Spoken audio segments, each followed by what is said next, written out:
चलिए बढ़ते हैं अपने नेक्स्ट वीडियो की ओर। कैसे हैं आप लोग और कैसी है आपकी शॉर्ट हैंड की प्रिपरेशन।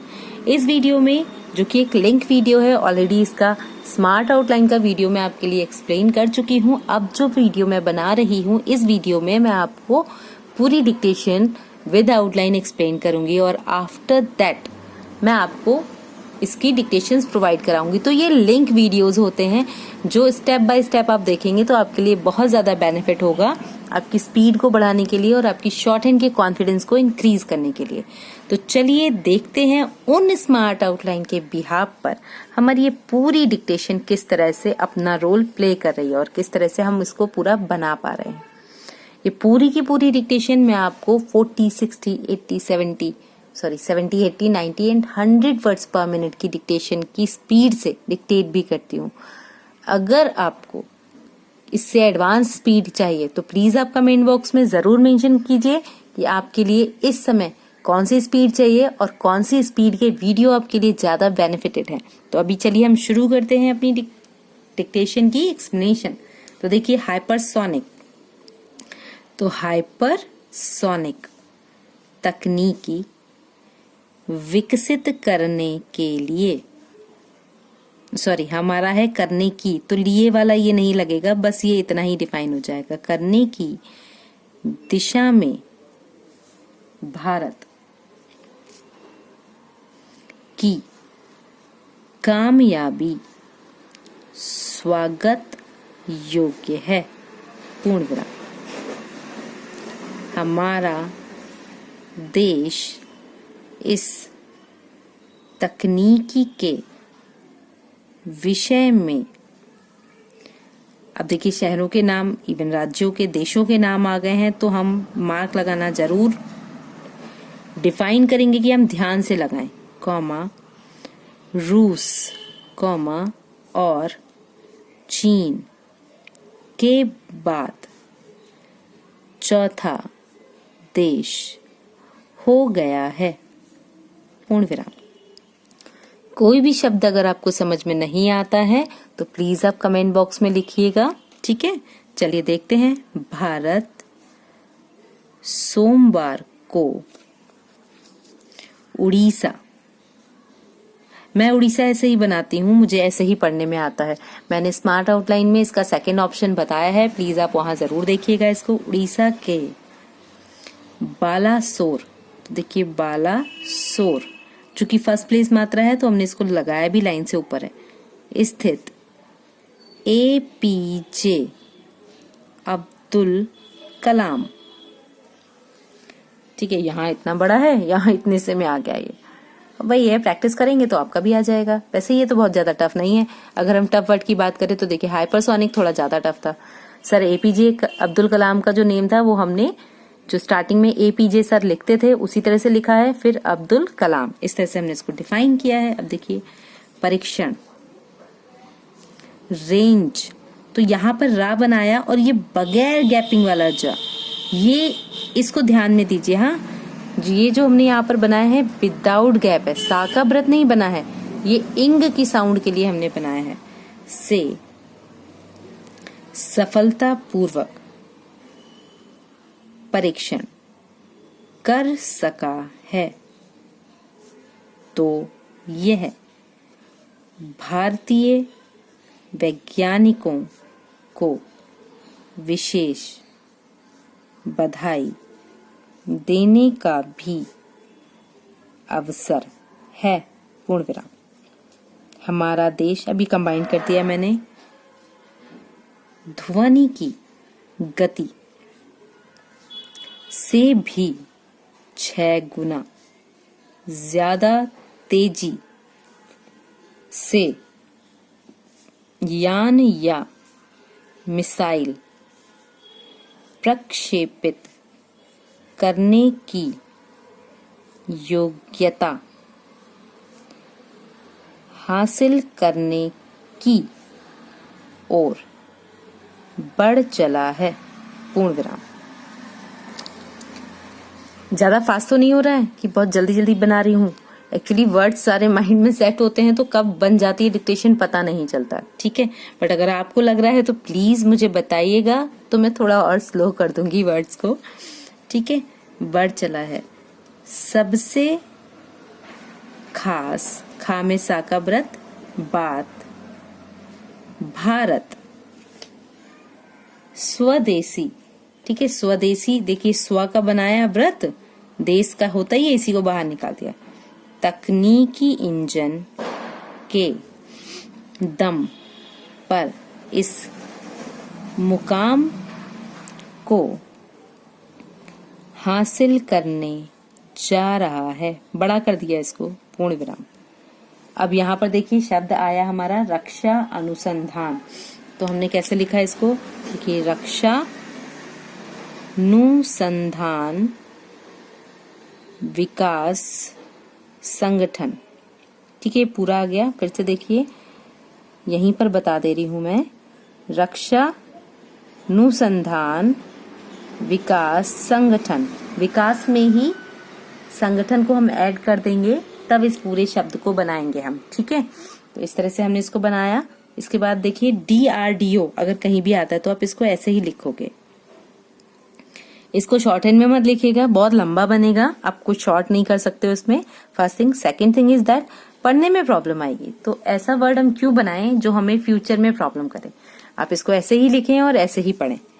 द्वारा विकसित हाइपरसोनिक टेस्ट डिटेक्टर व्हीकल, अब यहां इसका हम लिख देंगे HSTDV का परीक्षण सोमवार सुबह 11:30, ऐसे ही लिखेंगे, बजे इसी के पास में ऐड कर देंगे। अग्नि मिसाइल बूस्टर, तो हम बूस्टर को बा की व्यंजन रेखा को थर्ड प्लेस पे लेके सा का व्रत बना के मात्रा लगा के भी डर के लिए डिफाइन कर सकते हैं। बूस्टर का उपयोग करके किया गया, पूर्ण विराम। आगे की तैयारी अगर सही चली तो भारत 5 वर्ष, पास में ही लिखेंगे तो पढ़ने में आसानी रहेगी, में एक सक्षम स्क्रैम जेट इंजन, अब देखिए स्क्रैम जेट इंजन, ये पूरा हमने यहाँ पर डिफाइन कर दिया, यहाँ लाइन नहीं है मैं खींच देती हूँ, के साथ हाइपरसोनिक क्षमता विकसित कर लेगा, पूर्ण विराम।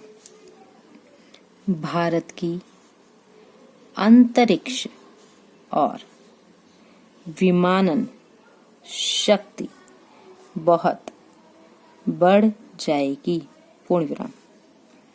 भारत के लिए, ठीक है।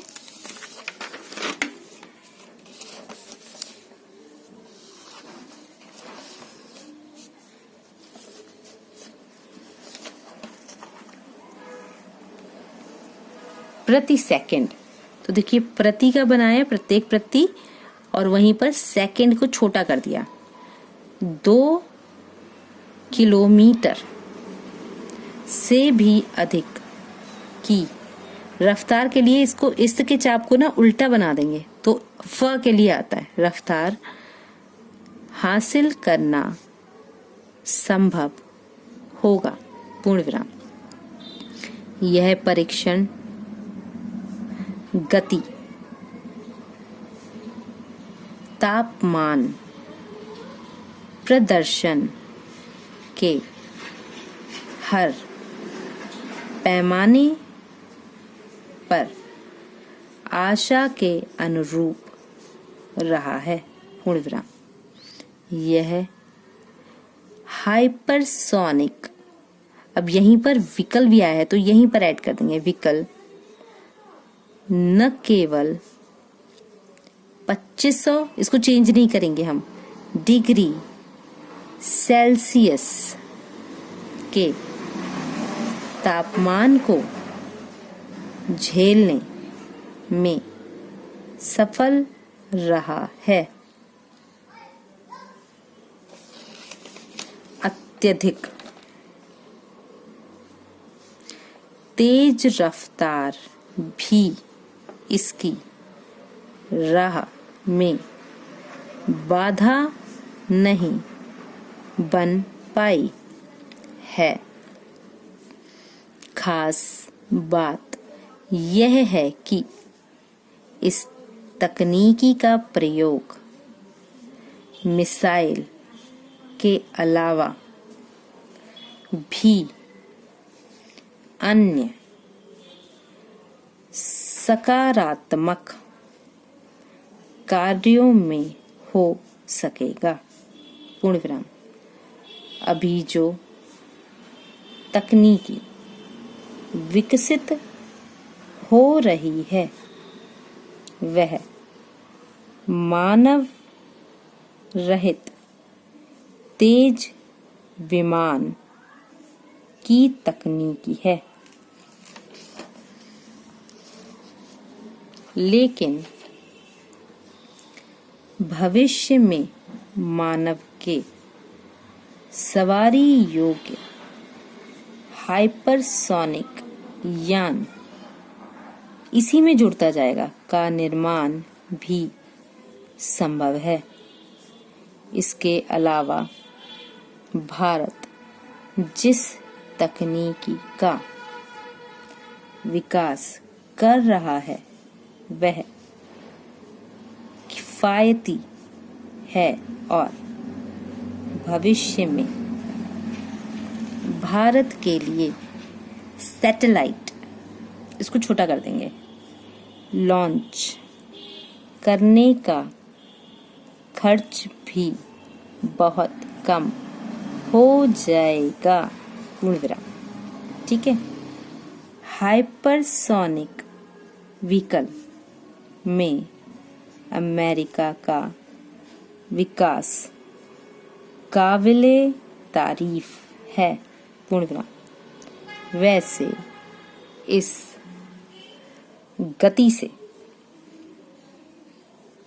गति कभी कभी हमें इस तरह से पढ़ने में प्रॉब्लम कर सकता है, तो अब क्या करोगे, देखो पूरा लिखो, कोई प्रॉब्लम नहीं है। एक दो शब्द अगर पूरे लिखते हो मुझे नहीं लगता बहुत बड़ा इशू आएगा, क्योंकि अगर वो छोटा किया हुआ शब्द आप पढ़ ही नहीं पा रहे हैं तो क्या फायदा होता है उसका। आपको पढ़ना भी तो चाहिए वो शब्द, ताकि आप उसको प्रॉपर डिफाइन कर पाए कि भाई आपने लिखा क्या है वहां पर। तो उसको पढ़ने के लिए आपको समझना जरूरी है, और समझने के लिए ऐसा फॉर्मेट बनाना जरूरी है जो आपको पढ़ने में आ जाए। यात्रा करने वाले पहले इंसान रूसी अंतरिक्ष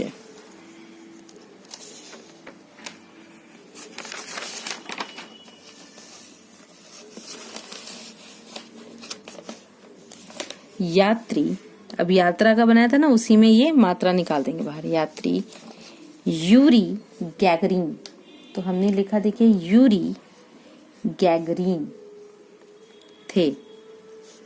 साल 1961 में उनका यान, ठीक है, उनका यान जब पृथ्वी के वातावरण की ओर लौटा तब उसकी गति हाइपरसोनिक हो गई थी। अब थी था तो वो भी हमने यहीं पर लगा के उसको फाइनल कर दिया। छोटे छोटे वर्ड थे, क्लियर हो जाते हैं। पृथ्वी की ओर आने की स्वाभाविक गति इतनी तेज होती है कि गिरने या आने वाली चीज में आग लगना आम बात है। जैसे कि आपको याद होगा कि कल्पना चावला का भी एयरक्राफ्ट जो था वो क्रैश हुआ था, उसका भी यही रीजन था कि उसका जो धरती पर आना था वो इतना ज्यादा फास्ट था कि वो वहां के एटमॉस्फेयर में एडजस्ट ही नहीं हुआ था। और हमारी एक बेहतरीन अंतरिक्ष यात्री, हमारे देश की एक बहुत बेहतरीन संपदा हमसे विदा हो गई थी। चलिए कोई नहीं, शायद उनकी ये हम कह सकते हैं कि शहादत हमारे देश को और आगे ले जाए। लेकिन आग से बचने की तकनीकी 1960 के दशक में ही साकार हो चुकी थी, जिससे अंतरिक्ष यानों,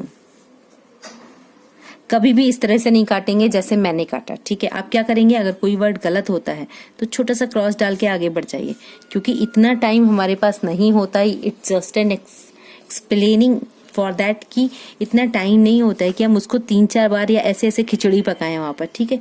छोटा सा क्रॉस डालिए, बस आगे बढ़ जाइए। क्रॉस देना इसलिए जरूरी होता है क्योंकि अगर आप क्रॉस नहीं देंगे तो आप उसको कई चीजों से लिंक कर सकते हैं। आप कॉन्ट्रैक्शन समझ सकते हैं, आप ये समझ सकते हैं कि वहां पर आपने जो शब्द लिखा था उस पर कोई और शब्द भी अप्लाई किया है, तो इसलिए क्रॉस देना जरूरी होता है, ठीक है। अंतरिक्ष यानों और यात्रियों का पृथ्वी पर लौटना संभव होने लगा था, लेकिन पृथ्वी की ओर से हवा में इतनी ही गति को हासिल करना चुनौतीपूर्ण था। पूर्ण विराम। शॉर्ट हैंड स्पीड 90 वर्ड्स पर मिनट। 90 वर्ड्स पर मिनट की स्पीड की जब हम बात करते हैं तो ये एक एडवांस स्पीड लेवल होता है। ऑलरेडी मैं आपके लिए 80 वर्ड्स पर मिनट की स्पीड की डिक्टेशन अपलोड कर चुकी हूँ। अगर आपने वो वीडियो नहीं देखा है तो प्लीज़ लिंक कर लीजिए उसको, ताकि आपको हर स्पीड लेवल डिफ़ाइन करना ईजिली समझ में आ जाए। देखिए, स्पीड एकदम से नहीं आती है। आप कुछ भी करते हैं तो उसके लिए एक प्रैक्टिस चाहिए होती है, और प्रैक्टिस भी कंटिन्यूशन वाली। तो जब आप कंटिन्यूशन में प्रैक्टिस करेंगे तो नो डाउट आपकी स्पीड मेंटेन होगी। और इतना तो आपको पता ही है ना कि एग्ज़ाम में जो आपकी स्पीड मांगते हैं वो एक्यूरेट स्पीड मांगते हैं, मतलब जो बोला वही लिखा, तब तो वो काउंटेबल है, और अगर ऐसा नहीं किया तो वो वहाँ पर काउंटेड नहीं होती है। तो प्लीज़ इस चीज़ पे फोकस कीजिए और स्पीड को प्रॉपर मेंटेन कीजिए। चलिए, बैक काउंटिंग के बाद में मैं डिक्टेशन को शुरू करूँगी। सो 5, 4, 3, 2, 1 स्टार्ट। हाइपरसोनिक तकनीकी विकसित करने की दिशा में भारत की कामयाबी स्वागत योग्य है। हमारा देश इस तकनीकी के विकास में अमेरिका, रूस और चीन के बाद चौथा देश हो गया है। भारत सोमवार को उड़ीसा के बालासोर स्थित एपीजे अब्दुल कलाम परीक्षण रेंज में सफलतापूर्वक परीक्षण कर सका है, तो यह भारतीय वैज्ञानिकों को विशेष बधाई देने का भी अवसर है। हमारा देश ध्वनि की गति से भी 6 गुना ज़्यादा तेज़ी से यान या मिसाइल प्रक्षेपित करने की योग्यता हासिल करने की ओर बढ़ चला है। सबसे खास बात, भारत स्वदेशी तकनीकी या इंजन के दम पर इस मुकाम को हासिल करने जा रहा है। रक्षा अनुसंधान और विकास संगठन द्वारा विकसित हाइपरसोनिक टेस्ट डिमॉन्स्ट्रेटर व्हीकल का परीक्षण सोमवार सुबह 11:03 पर अग्नि मिसाइल बूस्टर का उपयोग करके किया गया। आगे की तैयारी अगर सही चली तो भारत 5 वर्ष में एक सक्षम स्क्रैमजेट इंजन के साथ हाइपरसोनिक क्षमता विकसित कर लेगा। भारत की अंतरिक्ष और विमानन शक्ति बहुत बढ़ जाएगी। भारत के लिए प्रति सेकंड 2 किलोमीटर से भी अधिक की रफ्तार हासिल करना संभव होगा। यह परीक्षण गति, तापमान, प्रदर्शन के हर पैमाने पर आशा के अनुरूप रहा है। यह हाइपरसोनिक व्हीकल न केवल 2500 डिग्री सेल्सियस के तापमान को झेलने में सफल रहा है, अत्यधिक तेज रफ्तार भी इसकी राह में बाधा नहीं बन पाई है। खास बात यह है कि इस तकनीकी का प्रयोग मिसाइल के अलावा भी अन्य सकारात्मक कार्यों में हो सकेगा। अभी जो तकनीकी विकसित हो रही है वह मानव रहित तेज विमान की तकनीकी है, लेकिन भविष्य में मानव के सवारी योग्य हाइपरसोनिक यान का निर्माण भी संभव है। इसके अलावा भारत जिस तकनीकी का विकास कर रहा है वह किफ़ायती है और भविष्य में भारत के लिए सैटेलाइट लॉन्च करने का खर्चा भी बहुत कम हो जाएगा। हाइपरसोनिक व्हीकल में अमेरिका का विकास काबिले तारीफ़ है। वैसे इस गति से यात्रा करने वाले इंसान रूसी अंतरिक्ष यात्री यूरी गैगरिन थे। साल 1961 में उनका यान जब पृथ्वी के वातावरण की ओर लौटा तब उसकी गति हाइपरसोनिक हो गई थी। पृथ्वी की ओर आने की स्वाभाविक गति इतनी तेज होती है कि गिरने या आने वाली चीज़ में आग लगना आम बात है, लेकिन आग से बचने की तकनीकी 1960 के दशक में ही साकार हो चुकी थी, जिससे अंतरिक्ष यानों और यात्रियों का लौटना संभव होने लगा था। लेकिन पृथ्वी की ओर से हवा में इतनी ही गति को हासिल करना चुनौतीपूर्ण है। कैसी रही आपकी ये डिक्टेशन? डिक्टेशन में जितनी ज़्यादा स्मार्ट आउटलाइन बनाएंगे ना, उतना ज़्यादा आप जल्दी लिख पाएंगे और उतनी ज़्यादा ग्रिपिंग आएगी आपकी। तो कोशिश कीजिए वर्ड्स, छोटे छोटे वर्ड्स को कंबाइन कीजिए, बड़े मत कीजिए बट छोटे छोटे वर्ड्स को कंबाइन कीजिए, जिससे आप फ्रिक्वेंटली लिख पाएँ और आपको किसी तरह की कोई प्रॉब्लम ना हो लिखने में। अभी के लिए अगर ये शॉर्ट हैंड स्टडीज़ आपके लिए हेल्पफुल रही है तो प्लीज़ चैनल को लाइक, शेयर एंड सब्सक्राइब कीजिए और हमारा टेलीग्राम ग्रुप भी ज्वाइन कीजिए, जहाँ पर हम आपको PDF प्रूफ्स अवेलेबल कराते हैं ताकि आप डिक्टेशन को फ्लुएंटली लिख पाएँ और समझ पाएँ। अभी के लिए कीप लर्निंग, कीप वॉचिंग। जल्दी ही एक नया वीडियो आएगा आपकी हेल्प के लिए। Thank you for that.